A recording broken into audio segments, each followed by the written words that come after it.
Sorry, wrong number. A radio play by Lucile Fletche. Cast: Allison as woman at Henchley Hospital. Carmela Pablo as second operator. Ana Brin Bagtas as Miss Stevenson. Jedi Adano as second man. Jenny Mendoza as Western Union clerk. Jesusa Torres as information operator. Joy Andy Castro as man. Mary Grace as chief operator. Princess Dar as first man. Setyan Sibatas as operator. Shelly Asis as music operator. Sophia Torres as videographer.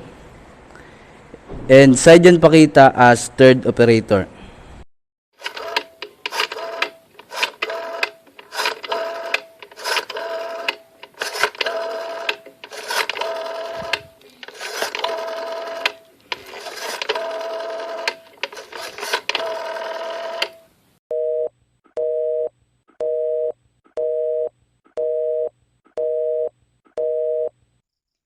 Oh dear!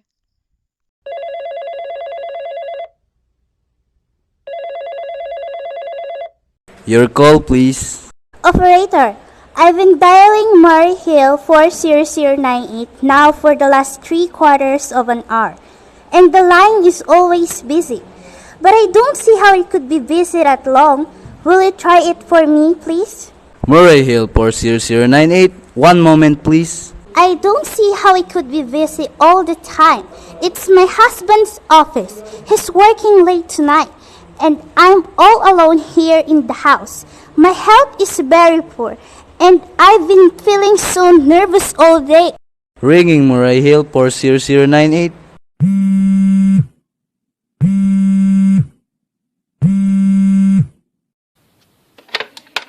Hello? Hello? Hello? Hello? Hello? Hello? Hello, George. Hello? Who's this? What number am I calling, please? We have heard from our client. He says the cost is clear for tonight. Yes, sir. Where are you now?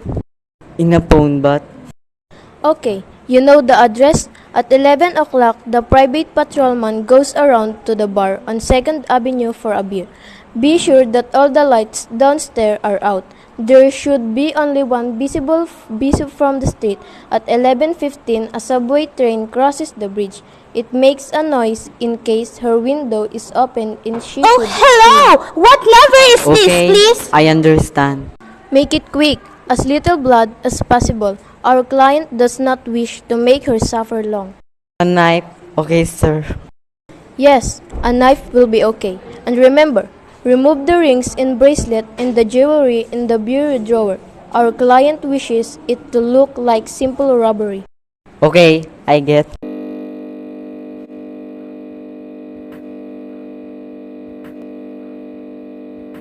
Oh, how awful! How unspeakably! Your call, please. Operator, I've just been cut off. I'm sorry, madam. What number were you calling?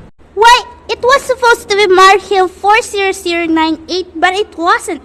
Some wires must have crossed. I was cut into a wrong number, and I've just heard the most dreadful thing. A murder, and operator, you'll simplify to have to trace all call at once. I beg your pardon, madam, I don't quite. Oh, I know it was a wrong number, and I had no business listening. But these two men, they were cold-blooded fiends. Some poor innocent woman who was all alone in house near a bridge, and we've got to stop them. We've got to... What number were you calling, madam? That doesn't matter. This was a wrong number, and you dialed it.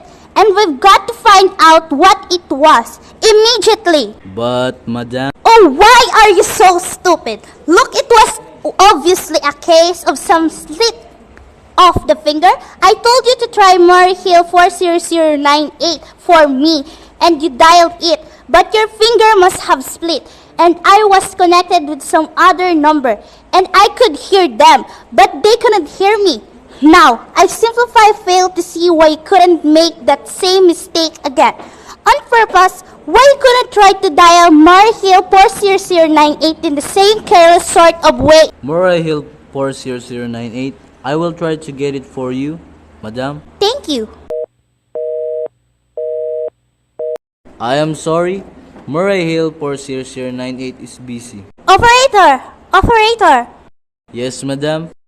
You didn't try to get that wrong call at number at all? I asked explicitly. And all you did was dial correctly. I am sorry. What number were you calling? Can't you for once forget what number I was calling and do something specific? Now I want to trace that call. It's my civic duty. It's your civic duty to trace that call and do apprehend those dangerous killers. And if you won't, I will connect you with the chief operator. please!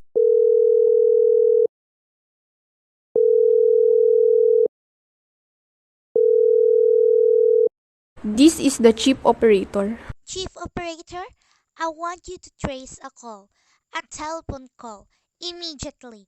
I don't know where it came from or who was speaking it, but it's absolutely necessary that it be tracked down because it was about a murder. Yes, a terrible cold-blooded murder of a poor innocent woman. Tonight at 11:15. I see. Can you trace it for me? Can you track down those men? It depends, madam. Depends on what? It depends on whether the call is still going on. If it's a live call, we can trace it on the equipment. If it's being disconnected, we can't. Disconnected? If the parties stop talking to each other, Oh, but, well, of course they must have stopped talking to each other by now. That was at least 5 minutes ago. And they didn't sound like the type who would make a long call. well, I can try tracing it. Now, what is your name, madam? Miss Stevenson, Miss Albert Stevenson. But listen, And your telephone number? Plaza 42295. But if you go on wasting all this time, And what is your reason for wanting this call traced? my reason? Well, for heaven's sake, isn't it obvious? I overheard 2 men. They're killers. They're flying to murder this woman. It's a matter for the police. Have you told the police? No, how could I? You're making this chick into a private call purely as a private individual. Yes, but meanwhile, Well, Mrs. Stevenson, I seriously doubt whether we could make this check for you at this time just on your say. So, as a private individual, we didn't have to have something more official. oh, for heaven's sake, you mean to tell me I can't report a murder without getting tied up in all this red tape? Why? It's perfectly idiotic. All right then, I will call the police. Ridiculous!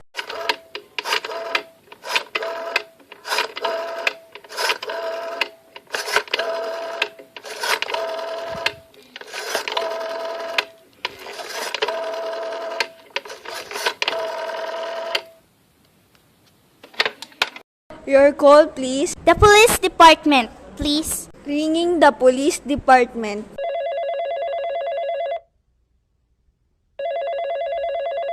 Police Department, present 43 Dapi speaking. Police department? Oh, this is Miss Stevenson.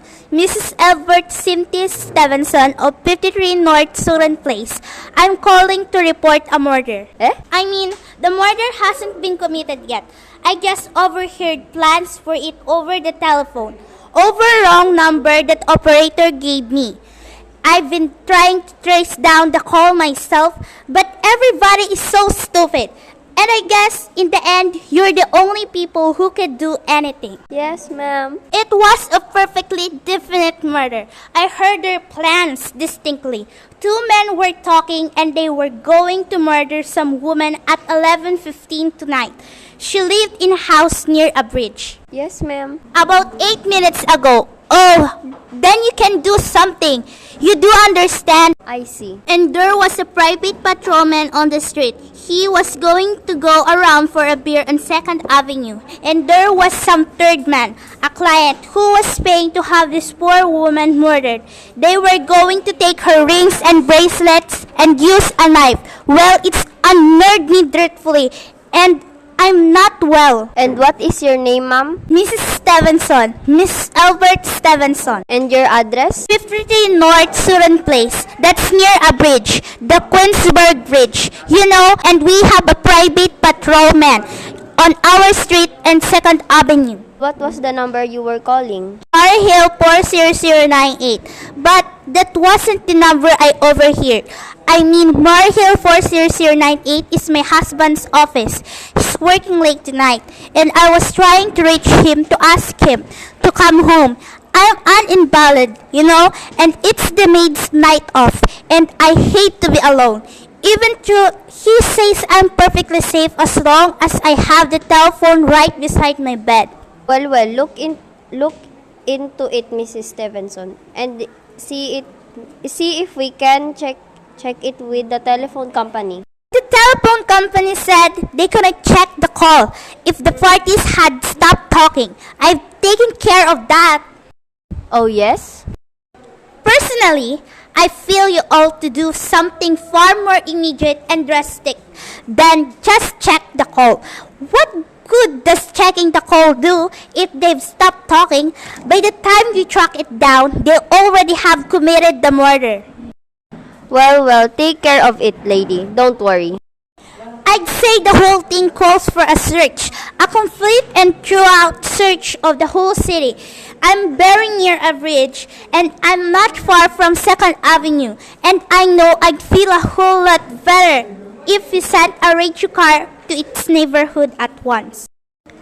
And what makes you think the murder's going to be committed in your neighborhood, ma'am? Oh, I don't know. This coincidence is so horrible. 2nd Avenue, the patrolman, the bridge. 2nd Avenue is a long street, ma'am. And you happen to know how many bridges are there in the city of New York alone? Not to mention Brooklyn, Staten Islands, Queens, and the Bronx. And how do you know there isn't some little house out on Staten Island? On some little 2nd Avenue you've never heard about? How do you know they were even talking about New York at all? But I heard that call at the New York dialing system. How do you know it wasn't a long distance call you overheard? Telephones are funny things. Look, lady, why do you look at this? Wait, supposing you didn't have broken in one telephone call. Supposing you'd got your husband the way you always do. Would this murder have made any difference to you then? I suppose not. But it's so inhuman. It's so cold-blooded. A lot of murder are committed in the city every day, ma'am. If we could do something to stop them, we would. But a clue of this kind that's so bad isn't much more use to us than no clue at all.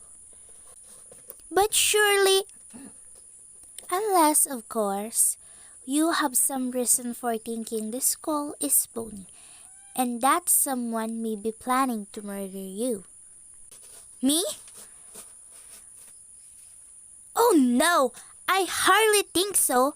I mean, why should anybody? I'm alone all day and night. I see nobody except my maid Eloise. She's a big 200 wonder. She's too lazy to bring up my breakfast tray. And the only other person is my husband Albert. He's crazy about me, adores me, waits on me hand and foot. He's scarcely left my side since I talked sick 12 years ago. Well then, there's nothing for you to worry about, is there? And now, if you'll just leave the rest of us. But what will you do? It's too late. It's nearly 11 o'clock. Well, take it care of it, lady. Will you broadcast it all over the city and set out squads and warn your radio cars to watch out, especially in suspicious neighborhoods like mine? Lady, I said we'd take care of it.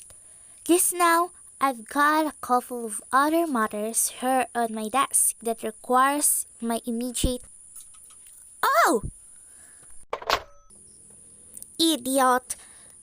Now why did I do that? Now he'll think I am a fool. Oh, why doesn't Albert come home? Why doesn't he?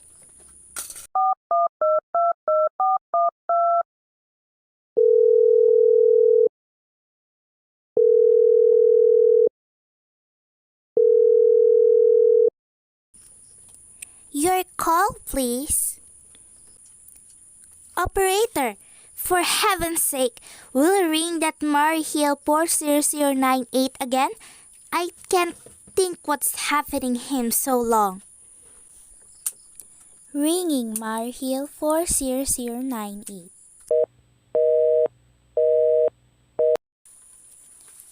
The line is busy. Shall I can't hear it. You don't have to tell me. I know it's busy.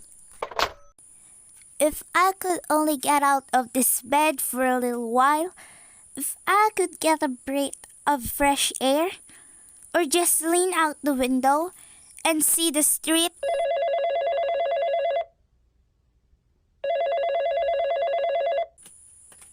Hello, Albert? Hello? Hello? Hello? Oh, what's the matter of this phone? Hello? Hello?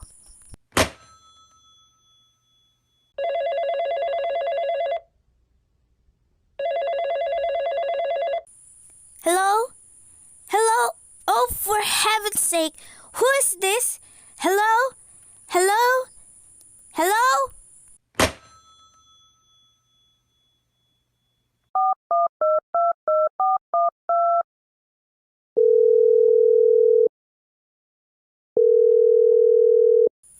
Your call, please. Hello, operator. I don't know what's the matter of this telephone tonight, but it's possibly driving me crazy. I've never seen such inefficient, miserable service. Now look, I'm an invalid and I'm very nervous and I'm not supposed to be annoyed. But if this keeps on much longer... What seems to be the trouble, madam? Well, everything's wrong. The whole world could be murdered for all you people care. And now my phone keeps ringing. Yes, madam? Ringing and ringing and ringing every 5 seconds or so. And when I pick it up, there's no one there. I'm sorry, madam. If you will hang up, I will test it for you. I don't want you to test it for me.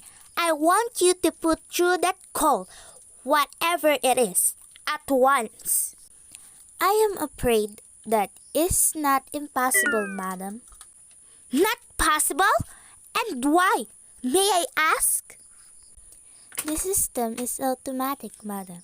If someone is trying to dial a number, there is no way to check whether the call is coming through the system or not, unless the person who is trying to reach you complains to its particular operator. Well, all of this stupid complicated, and meanwhile, I've got to sit here in my bed, suffering every time that phone rings, imagining everything. I will try to check it for you, madam. Check it. That's all anybody can do. Of all the stupid idiotic.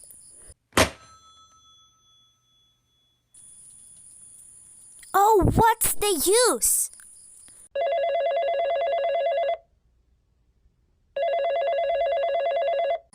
Hello? Hello? Stop ringing, do you hear me? Answer me. What do you want? Do you realize you're driving me crazy? Start staring. Hello? Is this Plaza 42295? Yes. This is Plaza 42295. This is Western Union. I have a telegram here for Mrs. Albert Stevenson. Is there anyone there to receive the message? I am I am Mrs. Stevenson. The telegram is as follows: Mrs. Albert Stevenson, 53 North Sutton Place, New York, New York. Darling, terribly sorry. Tried to get you for last hour, but line busy. Leaving for Boston 11 p.m. tonight on urgent business. Back tomorrow afternoon. Keep happy. Love, signed, Albert. Oh no! That is all, madam. Do you wish us to deliver a copy of the message? No, no. Thank you. Thank you, madam. Good night. Good night. No! No! It isn't true. He couldn't do it. Not when he knows I'll be alone. It's some trick, some fetish.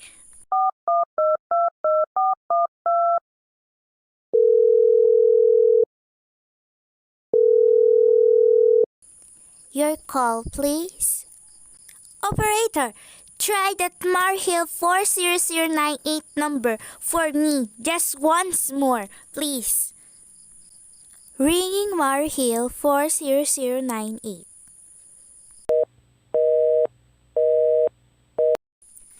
He's gone! Oh, Albert, how could you? How could you?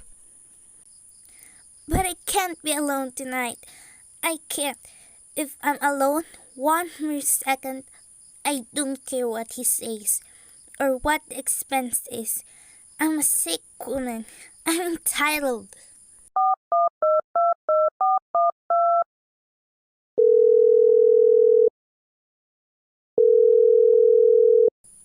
This is information.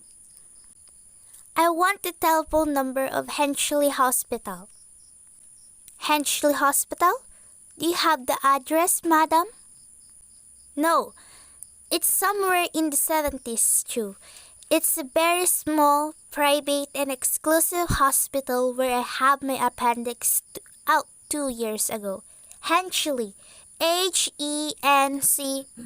One moment, please. Please, hurry. And please, what is the time? I do not know, madam. You may find out the time by dialing Meridian 71212. Oh, for heaven's sake! Couldn't you?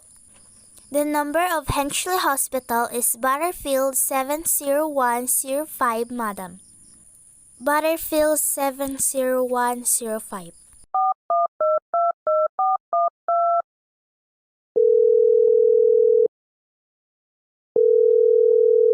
Hanshley Hospital, good evening. Nurses Registry. Who was it you wish to speak to, please? I want the nurses registry at once. I want a trained nurse. I want to hire her immediately for the night. I see. And what is the nature of the case, madam? Nerves. I'm very nervous. I'm soothing and companionship. My husband is away and I'm... Have you been recommended to us by any doctor in particular, madam? No, but I really don't see why all this catechizing is necessary. I want a trained nurse. I was a patient in your hospital 2 years ago. And after all, I do expect to pay this person. We quite understand that, madam, but registered nurses are very scarce just now, and our superintendent has asked to send people out only in case where the physician in charge feels it absolutely necessary. Well, it is absolutely necessary. I am a sick woman. I'm very upset. Very. I'm all alone in this house and I'm an invalid.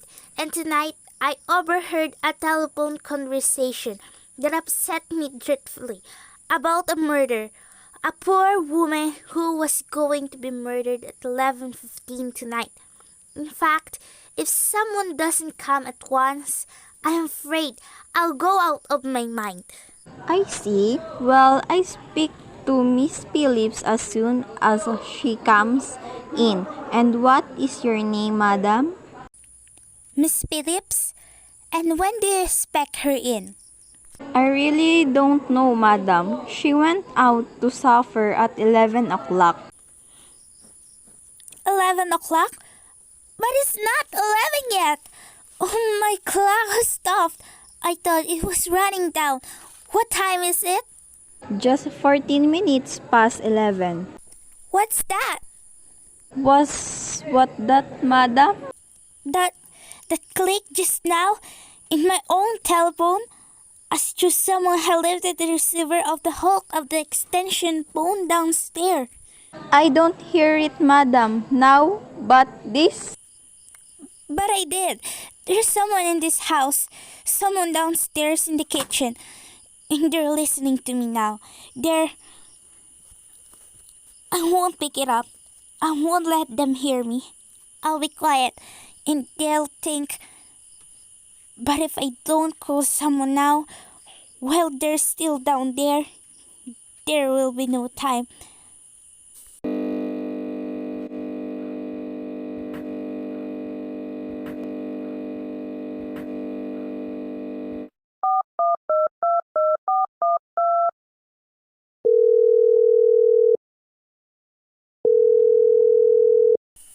Your call, please. Operator, I am in desperate trouble. I can't hear you, madam. Please speak louder. I don't care. There's someone listening. You can hear me now? Your call, please. What number are you calling, madam? You've got to hear me.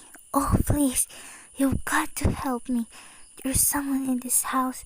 Someone who's going to murder me. And you've got to get in touch with them.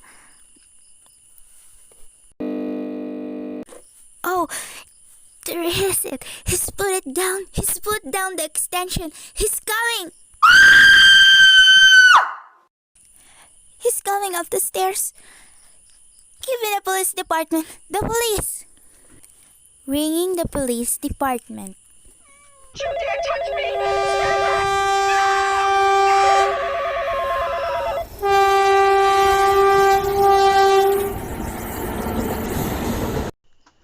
Police Department, Precinct 43, Duffy speaking.